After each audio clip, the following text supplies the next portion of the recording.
A Toolbox production with Baba Yaga Pictures. Today presentation of RJ Palma present The Adventures of Captain Zero in the Neverland Story. Hashtag now on play. Chapter 2. There's always a bigger picture. Nagkaroon naman ng girian sila Zoro at mga batang X laban sa Red Scorpion Gang sa harap mismo ng Senado. Mga batang X, bakit ano yun Zoro? Mukhang magkakaroon tayo ng girian laban dito sa mga Red Scorpion Gang mismo dito sa harap ng Senate. Anong gagawin natin susunod? Kaya nag-utos si Zoro sa Royal Navy na magpatupad ng full force lockdown sa harap ng Senado para hindi ito mapasok ng Red Scorpion Gang. Alam ko na, utusan ko ang mga Royal Navy na magpatupad ng full force lockdown sa harap ng Senado para hindi ito mapasok ng Red Scorpion Gang kapag nagsimula na silang makipaggirian sa akin. Okay, sige, mabuti nga yung naisip mong paraan, Zoro. Okay, sige, mauna na ako sa inyo. Kakusapin ko pa ang mga Royal Navy tungkol dito. Di naman napigilan nila Commissioner Oscar Sada at Captain Max Lowe makipagsagutan sa mga supporter ng Red Scorpion Gang na nanggugulo ngayon sa harapan ng Senado.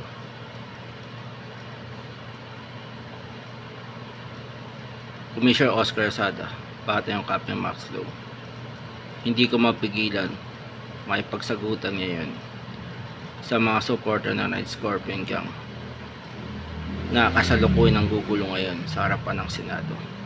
Ako rin, yun din ang nararamdaman ko. Hindi ko mapigilan makipagsagutan sa kanila sa mga press con na gagawin natin. Binigyan naman ni Don Lizardo ng immunity protection si Vice Mayor Morales para hindi siya mahuli ng mga otoridad habang nagtatago pa siya. At dahil sa immunity power na ito, malaya siyang makakalabas-pasok sa kanyang opisina. Vice Mayor Morales, bakit na yun Don Lizardo?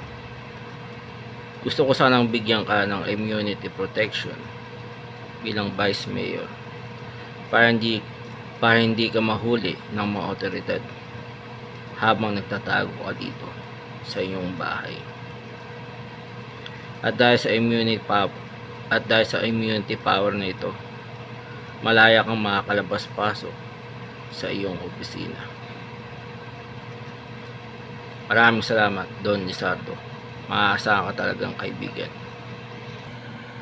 Kaya, nang sinubukan siyang habulin ni Zoro at ang mga batang X para iserve ang warrant niya, malaya siyang nakapagtakbo papasok sa opisina niya.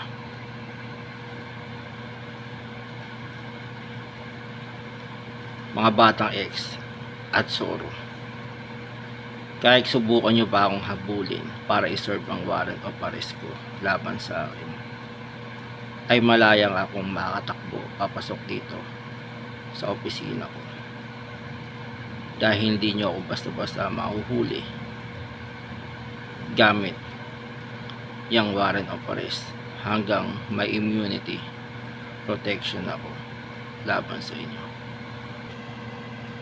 Kaya nakiusap siya sa lahat ng supporters at connection niya na kung maaari, protektahan siya para hindi siya mahuli at makulong.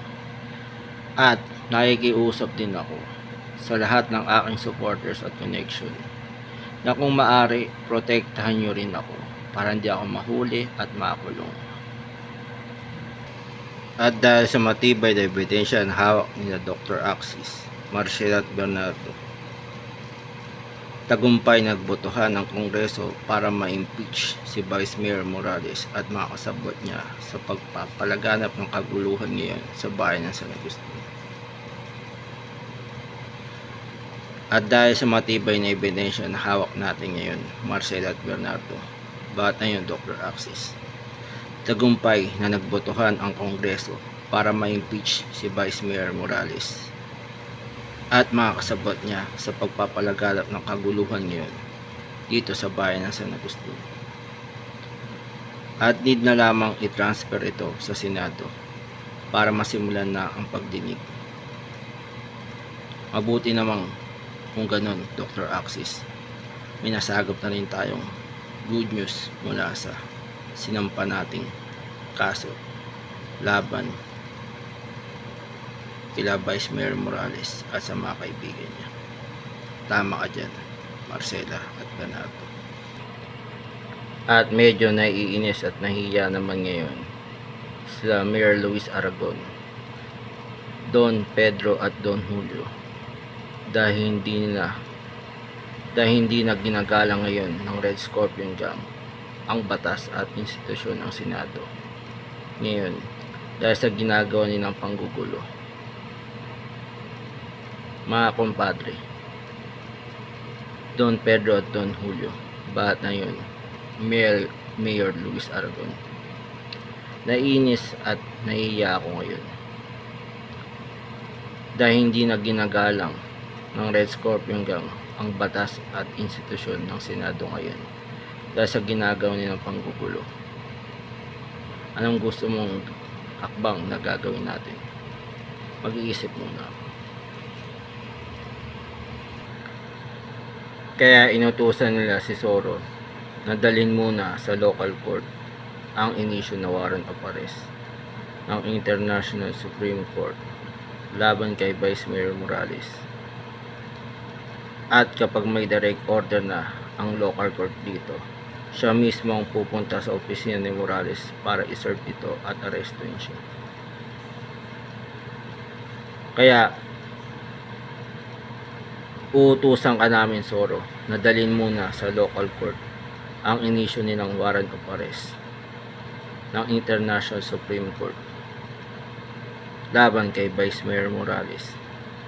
At kapag may direct order na ang local court dito, ikaw mismo ang pupunta sa opisina ni Morales para iserve ito at arrestuin siya. Maliwanag ba? Masusunod po, Mayor Luis Aragon. At balak naman kausapin ngayon nila Congressman Emmanuel Bibo at Dr. Ivan Maynos ang mga kaalyado nila sa Senado para harangin ang impeachment laban kay Morales at sa kanila. Congressman Emmanuel Bibo, bakit na yun, Dr. Ivan Maynos? Balak ko sanang kausapin ngayon ang mga kaalyado natin sa Senado para harangin ang impeachment case laban sa atin na Vice Mayor Morales at sa iba pa nating mga kasama sa organisasyon. Maganda nga yung naisip mo, kaibigan. Pagka mag-ala, supportahan kita. Mabuti naman sa ganun. And to be continued.